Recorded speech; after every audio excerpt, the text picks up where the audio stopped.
रामकृष्ण हरी. आम्ही आले गोकुळाकडे. गोकुळा म्हणजे माझी मैत्रीण, तिच्या घरी आले. तिचे बाबा आले. मग आलेत तर सहज आपण त्यांच्याकडून एखादा अभंग शिकावा म्हणून त्यांना विनंती केली आहे अभंग म्हणायसाठी. आता ते अभंग म्हणतायत. भाग्यवंता घरी अगदी सोपं सगळे भाग म्हणतो आपण जी म्हणले ना सगळे भाग म्हणतो सगळे भाग्यवंता घरी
ही चढा लागतो त्रास होतो नाही मला होते तसं बरं कसं आहे जगाच्या बाजारी सर्व काही मिळे जगाच्या बाजारी सर्व काही मिळे परी हे दुर्लभ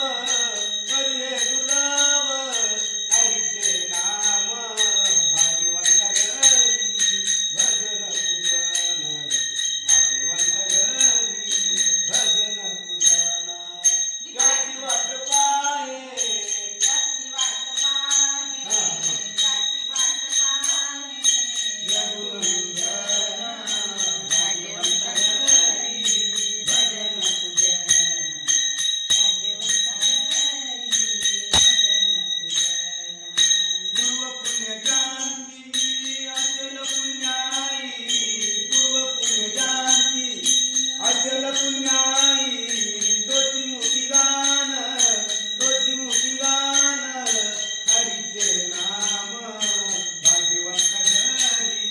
भजन पूजन भाग्यवंता घरी भजन पूजन त्याची वाट पाहे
आता आमची दिल्लीमध्ये 2 डबल होते 4च्या सुरात 4 5 सुलभ माईकवर आज 6 माईकवर प्रत्येक 6 त्यांचं सगळं महादेव म्हणते नाही किंवा गोळ म्हणते बहुतेक दिल्लीवाले तुम्ही असं एवढे तुमचं म्हणलं आम्हाला तुमचं नाही 4 पण म्हणतो 2 बोलतोच काय ही गोष्ट 3 बोलत चांगली मला समजून म्हणते आता कुठं आम्हाला येत नाही तुमचं